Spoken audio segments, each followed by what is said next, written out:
بسم اللہ الرحمن الرحیم۔ رسول اللہ صلی اللہ علیہ وسلم نے اپنی امت کو زندگی کے ہر موقع اور ہر شعبے میں اللہ تبارک و تعالیٰ سے مانگنے اور دعا کرنے کا طریقہ سکھایا اور دعائیں سکھائی ہیں۔ وہ دعائیں زندگی کے ہر موقع اور شعبے میں پڑھنے کے لیے احادیث کے اندر بہت جامع اور پیاری پیاری دعائیں مذکور ہیں۔ آج جس دعا کی طرف میں توجہ مبذول کرانا چاہتا ہوں وہ جلسے کے حالت میں پڑھی جانے والی دعا ہے۔ دونوں سجدوں کے درمیان جو تھوڑی دیر بیٹھا جاتا ہے، جلسہ جس کو کہتے ہیں، اس وقت بھی رسول پاک صلی اللہ علیہ وسلم سے دعا منقول ہے، جیسے سجدے کی دعا ہے، قومی کی دعا ہے، رکوع کی حالت کی دعا ہے، قیام کی حالت میں بھی دعائیں ہیں، قعدے کی حالت میں بھی دعائیں ہیں۔ اسی طریقے سے جلسے کے حالت میں جو دعا پڑھی جاتی ہے، ترمذی شریف میں عبداللہ ابن عباس رضی اللہ عنہما سے روایت ہے، ان النبی صلی اللہ علیہ وسلم کان یقول بین السجدتین اللہم اغفر لی وارحمنی واجبرنی واہدنی وارزقنی۔ اور ابو داود، ابن ماجہ اور دوسرے روایات کے اندر جو ہے وعافنی وارفعنی، یہ دو لفظ اور بھی زیادہ ہے۔ امام نووی رحمۃ اللہ علیہ فرماتے ہیں کہ احتیاط اسی میں ہے اور بہتر یہی ہے کہ یہ سارے الفاظ جو ہے وہ جمع کیے جائے۔ یہ 7 لفظ ہو گئے جو احادیث کے اندر جو ہے منقول ہے، تو جلسے کی حالت میں یہ سارے 7 لفظ جو ہے کلمات پڑھے جائے۔ اچھا، نسائی کے اور ابن ماجہ کی روایت میں حضرت حذیفہ رضی اللہ عنہ کی جو روایت ہے اس میں مختصر دعا بھی مذکور ہے۔ فرماتے ہیں کان یقول بین السجدتین، کہ رسول ان النبی صلی اللہ علیہ وسلم کان یقول بین السجدتین رب اغفر لی رب اغفر لی رب اغفر لی۔ یہ دعا جو ہے وہ منقول ہے حضرت حذیفہ رضی اللہ عنہ سے کہ رسول اللہ صلی اللہ علیہ وسلم دونوں سجدوں کے درمیان جو بیٹھتے تو اس وقت رب اغفر لی یہ دعا پڑھتے۔ اب جمہور علماء جو ہے فرماتے ہیں کہ یہ سارے جو لمبی دعائیں ہیں وہ تو گویا کہ نوافل کے اندر پڑھی جائے، اسی طریقے سے جو ہے وہ تہجد میں پڑھی جائے، یا انفرادی نماز میں پڑھی جائے، یا ایسی جماعت کی نماز میں پڑھی جائے جس وقت جو ہے وہ سارے مقتدی جو ہے وہ اس کے رغبت رکھتے ہو۔ جیسے علامہ شامی رحمۃ اللہ علیہ فرماتے ہیں وما ورد محمول علی النفل وقال ان ثبت فی المکتوبۃ فلیکن فی حالت الانفراد او الجماع والمامومون محصورون لا يتثقلون بذلک،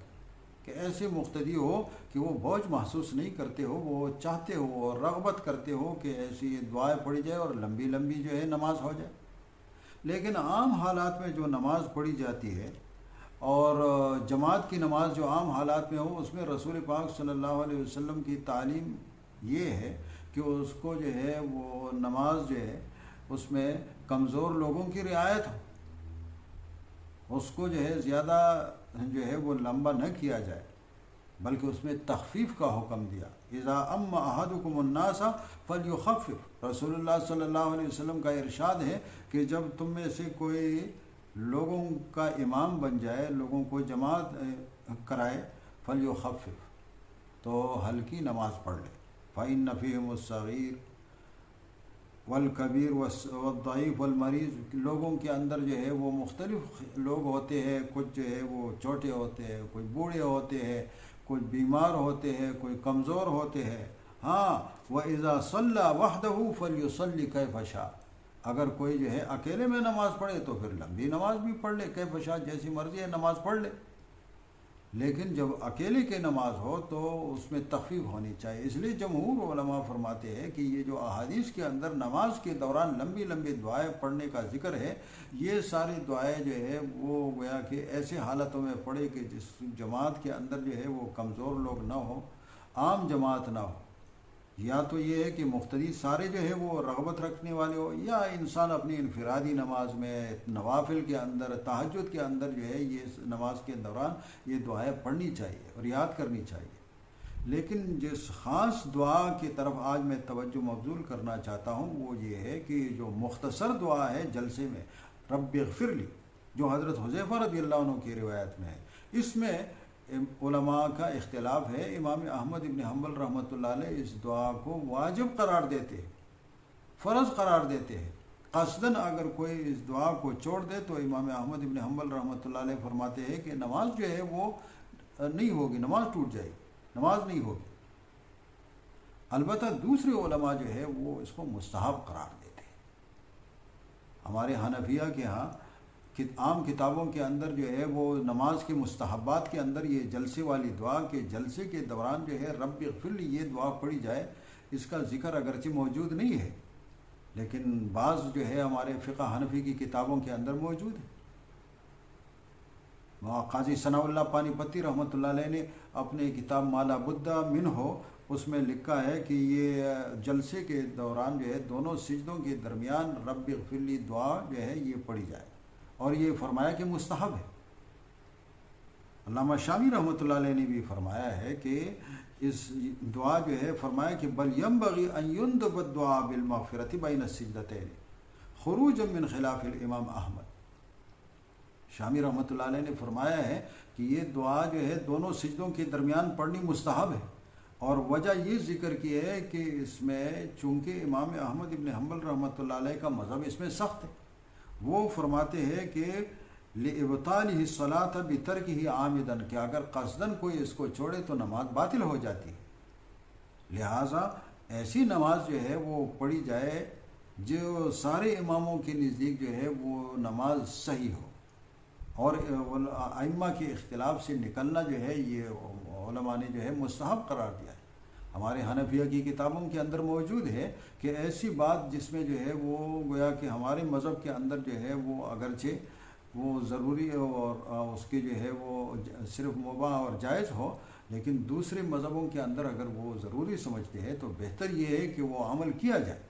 تاکہ جو ہے وہ ہمارے مذہب کے مطابق بھی ہماری نماز ٹھیک ہو جائے اور دوسرے اماموں کے نزدیک بھی ہماری جو ہے وہ نماز ٹھیک ہو جائے۔ علامہ شامی رحمۃ اللہ علیہ فرماتے ہیں وَلَمْ أَرَ مَنْ صَرَّحَ بِذَلِكَ عِنْدَنَا لَكِنْ صَرَّحُ بِمُرَاعَاتِ الْخِلَافِ۔ فرمایا کہ ایسی تصریح جو ہے وہ ہمارے حنفیہ کی کتابوں کے اندر تو موجود نہیں ہے کہ لوگوں نے جو ہے وہ اس دعا کو مستحب قرار دیا ہو، لیکن یہ تصریح موجود ہے کہ ائمہ کے اختلاف سے نکلنا اور دوسرے اماموں کے مذہب کا جو ہے رعایت کرنا یہ بھی ایک مستقل مستحب ہے۔ شاہ انور شاہ کشمیری رحمۃ اللہ علیہ العرف الشذی کے اندر جو ہے ایک دوسری وجہ بھی لکھتے، فرماتے ہیں کہ اس دعا کی اہمیت کی ایک دوسری وجہ یہ ہے، ایک وجہ تو یہ ہوئی کہ اس دعا کی اہمیت کے دونوں سجدوں کے درمیان رب اغفر لی پڑھنی چاہیے، اس لیے کہ امام احمد ابن حنبل رحمۃ اللہ علیہ کے نزدیک تو یہ فرض اور واجب ہے، اور اگر اس کے نزدیک جو ہے قصدن کوئی اگر چھوڑ دے اور نہ پڑھے تو نماز جو ہے وہ باطل ہو جاتی ہے۔ لیکن دوسری وجہ جو ہے وہ شاہ صاحب فرماتے ہیں کہ قال القاضی ثناء اللہ رحمہ اللہ باستحباب الدعاء خروجا عن الخلاف والنعم ما قال القاضی۔ شاہ صاحب فرماتے ہیں کہ قاضی نے بہت اچھا کیا ہے کہ اس کو مستحبات کے اندر لکھا ہے، اور فرمایا لا سیما فی ھذا العصر، اس زمانے کے اندر جو ہے وہ خصوصاً جو ہے اس کی اہمیت اور بڑھ جاتی ہے۔ فَإِنَّ تَحَفُّظَ الْجَلْسَةِ مُتَعَذِّرٌ بِدُونِ تَعْيِينِ الدُّعَاءِ فِيهَا، اس لیے کہ اس زمانے میں لوگوں کے اندر جو ہے وہ نماز کے اندر غفلت بہت زیادہ پیدا ہو گئی ہے، جلدی جلدی لوگ نماز پڑھ لیتے ہیں، اور نماز کے اندر جو حنفیہ کے اندر نزدیک بھی واجب ہے اطمینان، تعدیل ارکان، یہ واجب ہے حنفیہ کے نزدیک بھی، وہ بھی جو ہے وہ لوگ جو ہے عموماً اس کا خیال نہیں رکھتے، اور جو جلسہ جو ہے وہ ایک مستقل دونوں سجدوں کے درمیان بیٹھنا یہ ضروری اور واجب ہے، اس کی تحفظ اور اس میں اطمینان، کم از کم اطمینان کا جو ہے اقل درجہ یہ ہے کہ ایک مرتبہ سبحان اللہ پڑھنے کا وقت جو ہے وہ تو بیٹھا رہے، ایسا نہ ہو کہ ایک سجدے سے اٹھا اور دوسری سجدے کے اندر سیدھا گیا جیسے عام طور پر ہوتا ہے، بلکہ جو ہے وہ تھوڑا بیٹھنا، ٹھہرنا، یعنی کم از کم ایک سبحان اللہ کی مقدار جو ہے وہ جلسہ کرنا، بیٹھنا دونوں سجدوں کے درمیان، یہ اطمینان یہ تو واجب ہے۔ تو فرمایا کہ اس دعا کے پڑھنے سے اس واجب کی حفاظت ہو جائے گی۔ جب آپ اس دوران جو ہے یہ رب اغفر لی کم از کم پڑھیں گے تو یہ اتنا سا وقت ہو جائے گا کہ جو ایک سبحان اللہ کے برابر کا وقت جو گویا کہ وہ اطمینان اور جلسہ کرنے کے لیے جو ہے وہ ضروری ہے، اتنا موقع اتنا جو ہے وہ بیٹھنا دونوں سجدوں کے درمیان ہو جائے گا۔ اسی طریقے سے جو ہے وہ رکوع سے کھڑے ہونا قوما، اس میں بھی اطمینان جو ہے وہ کم از کم ایک سبحان اللہ کے بقدر جو ہے وہ ضروری ہے، واجب ہے۔ ایسا نہ ہو کہ بس جو ہے وہ اٹھنے کے ساتھ جو ہے وہ سیدھا نیچے سجدے کے اندر چلا جائے۔ ہاں اس میں تو دعا جو ہے وہ حنفیہ کی کتابوں کے اندر مذکور ہے کہ ربنا ولک الحمد جب یہ پڑھتے ہیں کھڑے کھڑے جب یہ پڑھیں گے تو چلو وہ اطمینان ہو جائے گا اور وہ واجب ادا ہو جائے گا، قومہ جو ہے وہ اس کا جو وجوب ہے وہ ادا ہو جائے گا۔ لیکن یہ جلسے کے حفاظت جو ہے اور جلسے میں جو اطمینان واجب ہے وہ فرمایا کہ وہ اس میں بھی یہ دعا جو ہے اس کا اہتمام کرنا چاہیے، یہ دعا پڑھنی چاہیے، اس اعتبار سے بھی مستحب ہے۔ اگر آپ دعا کے بغیر جو ہے وہ اتنے دیر ٹھہرے تو چلو واجب تو پھر بھی ادا ہو جائے گی، لیکن یہ ہے کہ جب دعا کی عادت آپ ڈالیں گے اور اس وقت یہ دعا پڑھیں گے تو یہ ایک جو ہے وہ اہم بات ایک یہ ہو جائے گی کہ امام احمد ابن حنبل رحمۃ اللہ علیہ کی مذہب کی بھی رعایت ہو جائے گی، اور دوسرے فائدے کی بات یہ ہو جائے گی کہ یہ جو اطمینان ہے یہ واقعی جو ہے وہ جو جلسہ ہے اور دو سجدوں کے درمیان بیٹھنا ہے یہ جو ہے ادا ہو جائے گی، کم از کم ایک سبحان اللہ کے بقدر بیٹھنا جو ہے وہ اس کے اندر جو ہے وہ پایا جائے گا۔ اسی طریقے سے مولانا بنوری رحمۃ اللہ علیہ نے بھی جو ہے وہ معارف السنن کے اندر جو ہے وہ جیسے شاہ صاحب رحمۃ اللہ علیہ نے ترمذی کی شرح العرف الشذی کے اندر لکھا ہے، ایسے جو ہے وہ مولانا بنوری رحمۃ اللہ علیہ نے بھی لکھا ہے۔ تو اگرچہ جو ہے وہ حنفیہ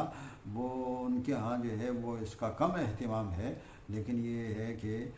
یہ مستحب ہے، اور اس دعا کے جو ہے وہ اہمیت کی مختلف جو ہے جیسے وجہ جو ہے وہ میں نے عرض کر دیے، ان وجوہات کی وجہ سے یہ کافی اہم